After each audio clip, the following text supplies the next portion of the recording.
3 दिन 4 बड़ी मुलाकातें। मिशन अपोजिशन यूनिटी के तहत बिहार के मुख्यमंत्री नीतीश कुमार ने मंगलवार से गुरुवार तक 3 राज्यों का दौरा किया और राजनीति के 4 बड़ी हस्तियों से मुलाकात की। इन मुलाकातों से क्या निकला आज बताऊंगा, लेकिन पहले बता दूं कि मंगलवार को जो मुलाकातों का सिलसिला शुरू हुआ तो पहली मुलाकात उड़ीसा के मुख्यमंत्री नवीन पटनायक से हुई उनकी। इसके बाद बुधवार को वो झारखंड के मुख्यमंत्री हेमंत सोरेन से मिले तो गुरुवार को 2 बड़ी शख्सियतों से मुलाकात हुई। महाराष्ट्र में शिवसेना के उद्धव ठाकरे और एनसीपी के शरद पवार से। इन मुलाकातों से क्या निकला, क्या बातें सामने आई और अपोजिशन यूनिटी की जो उनकी मुहिम है, विपक्ष को जोड़ने की जो उनकी मुहिम है, वो कहां तक पहुंची और इन यात्राओं से उसे क्या हासिल हुआ, आज इन्हीं सब विषयों पर बातचीत करूंगा। नमस्कार, आप देख रहे हैं न्यूज़ बाइस्कोप और मैं हूं राकेश रंजन। बिहार के मुख्यमंत्री नीतीश कुमार ने मंगलवार को भुवनेश्वर का दौरा किया और जो इन 3 दिनों में उनकी पहली बड़ी राजनीतिक हस्ती से मुलाकात हुई वो हुई नवीन पटनायक के साथ, उड़ीसा के मुख्यमंत्री के साथ। दोनों की मुलाकातें हुई, लेकिन जब वो मीडिया के सामने दोनों आए तो बातें यही निकल कर आई कि राजनीतिक चर्चा बहुत नहीं हुई। ये जो है एक तरह से व्यक्तिगत मेलजोल और रिश्तों की बात वहां पर होती हुए दिखी। लेकिन जब बुधवार को नीतीश कुमार झारखंड आए, रांची में उनकी मुलाकात जो है हेमंत सोरेन से होती है, झारखंड के मुख्यमंत्री से, और वहां जिस तरह का जो झारखंड के मुख्यमंत्री ने उनका स्वागत किया वो देखने लायक था, जो ये बता रहा था कि वहां पर एक गर्मजोशी जो है वो दिख रही थी और हेमंत सोरेन ने उन्हें अभिभावक भी कहा। तो इससे लगता है कि जो झारखंड की उनकी यात्रा रही वो सफल रही। गुरुवार को वो शरद पवार और उद्धव ठाकरे से मिले और इन दोनों ही यात्राओं में वो नीतीश कुमार काफी खुश दिखाई दे रहे हैं। इससे लगता है कि ये यात्राएं भी सफल रहीं। तो ये बातें तो हो गई, लेकिन अब इन 3 दिनों की यात्रा के बाद आगे नीतीश कुमार क्या कर सकते हैं विपक्षी एकता की जो मुहिम है उसके तहत। तो देखिए, जो एक बात जो समझ में आ रही है कि अब ये तय करना है कि जो संयुक्त विपक्ष की बैठक होगी वो कब होगी और कहां होगी। बहुत वक्त नहीं है 2024 में और नीतीश कुमार जो ये विपक्षी एकता की मुहिम में लगे हैं और जो विपक्ष के बाकी दल हैं जो कि भारतीय जनता पार्टी से लड़ना चाहते हैं राजनीतिक तौर पर, उनके पास समय बहुत नहीं है और इसलिए उन्हें जो कुछ भी करना है जल्दी जल्दी ही करना है। और इसलिए लगता है कि बहुत जल्द ही विपक्ष की बैठक कहीं पर बुलाई जाएगी, संयुक्त विपक्ष की बैठक कहीं बुलाई जाएगी। पहले पटना में बात हो रही थी, ममता बनर्जी ने यही कहा था नीतीश कुमार से कि आप पटना में एक बैठक बुलाइए, लेकिन फिर ये भी चर्चाएं हो रही हैं कि दिल्ली में ये बैठक बुलाई जा सकती है और वहां पर विपक्ष के सारे बड़े नेता शामिल हों। तो ये चीज़ जो है, जो अगला कदम हो सकता है नीतीश कुमार का, ये हो सकता है। लेकिन अगर हम बात करें कि ये जो 3 दिनों का जो उनका दौरा रहा 3 अलग राज्यों में, उससे उन्हें क्या मिला या विपक्षी एकता को क्या मिला, ये कहूँ तो ज़्यादा बेहतर होगा। तो देखिए, नवीन पटनायक ने गुरुवार को प्रधानमंत्री नरेंद्र मोदी के से भेंट करने के बाद जो बातें कही हैं विपक्षी एकता को लेकर, वो निश्चित तौर पर नीतीश कुमार के लिए निराशाजनक होगा, क्योंकि नवीन पटनायक ने ये साफ कर दिया है कि वो उड़ीसा में चुनाव में अकेले जाना पसंद करेंगे, मतलब वो अकेले ही चुनाव लड़ेंगे।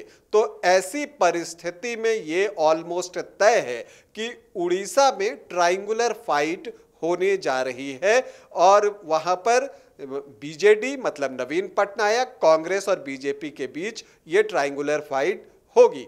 तो जो नीतीश कुमार की एक सोच है कि भारतीय जनता पार्टी के कैंडिडेट के खिलाफ एक साझा कैंडिडेट दिया जाए, वो कम से कम उड़ीसा में सफल होती हुई नहीं दिख रही है। तो इससे आपको लगेगा कि क्या नीतीश कुमार का ये दौरा जो है वो सफल नहीं रहा।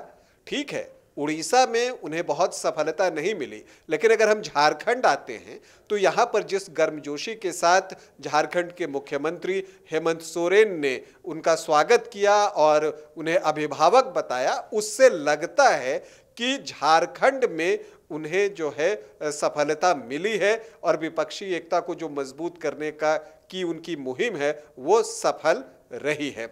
इसके अलावा शरद पवार और उद्धव ठाकरे से भी उनकी मुलाकात को आप सफल कह सकते हैं। लेकिन अगर हम देखें तो इसमें नया क्या है, अगर हम ये जानना चाहें कि ये जो उन्होंने 3 राज्यों का दौरा किया नीतीश कुमार ने, उड़ीसा, झारखंड और महाराष्ट्र का, और उसके बाद जो हालात उपजे हैं उसमें नया क्या है, तो अगर आप वो देखने जाएं तो देखिए, उड़ीसा में पहले भी ट्रायंगुलर फाइट होती थी, अब भी ट्रायंगुलर फाइट ही होने जा रही है। जहाँ तक झारखंड का सवाल है तो झारखंड में पहले से ही एक गठबंधन काम कर रहा है और ये तय माना जा रहा है कि अगर कुछ बिल्कुल डिफरेंट नहीं हो जाता है तो ये गठबंधन चुनाव में भारतीय जनता पार्टी के खिलाफ जो है वो चुनाव लड़ने जा रहा है। ये गठबंधन ही एक तरफ भाजपा का गठबंधन होगा जो अभी संभावना दिख रही है आजसू के साथ, और दूसरी तरफ जेएमएम, कांग्रेस और राष्ट्रीय जनता दल का जो है एक गठबंधन पहले से ही है।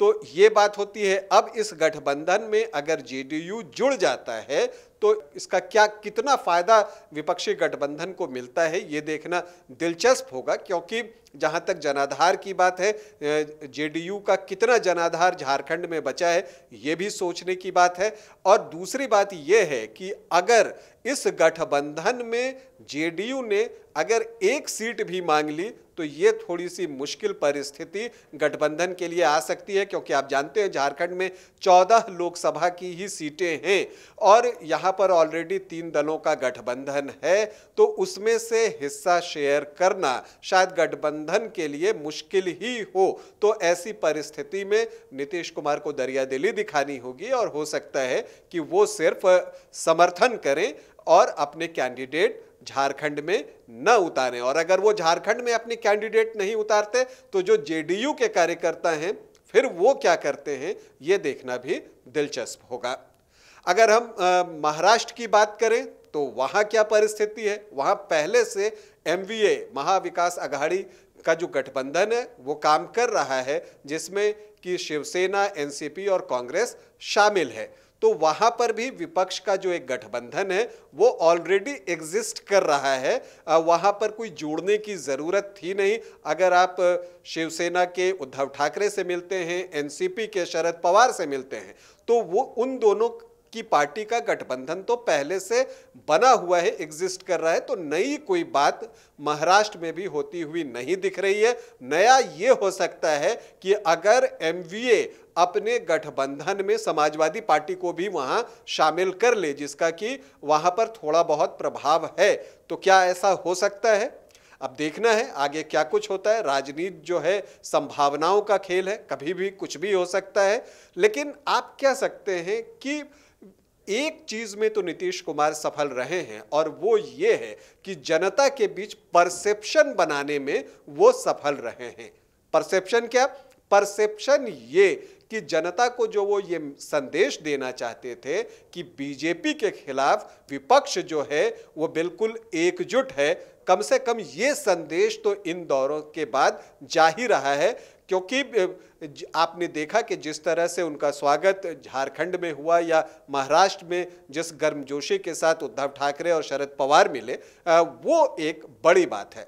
इन सब के अलावा कुछ सवाल अभी अनुत्तरित हैं, जो कि आप कह सकते हैं कि विपक्ष के गठबंधन का नेतृत्व कौन करेगा, ये एक मुश्किल सवाल है। और जब ये सवाल गुरुवार को शरद पवार और नीतीश कुमार की प्रेस कॉन्फ्रेंस में घुमाकर पूछा भी गया, तो चूंकि दोनों ही कुशल राजनीतिज्ञ हैं और ये बात तो साफ है कि कम से कम इस तरह के मीडिया के सामने आकर वो नाम उजागर नहीं करेंगे, देखिए, सवाल बड़ा घुमा कर पूछा गया था कि क्या शरद पवार जो है प्रमुख चेहरा होंगे, तो उस पर नीतीश कुमार कहते हैं इससे ज़्यादा खुशी की बात और क्या हो सकती है।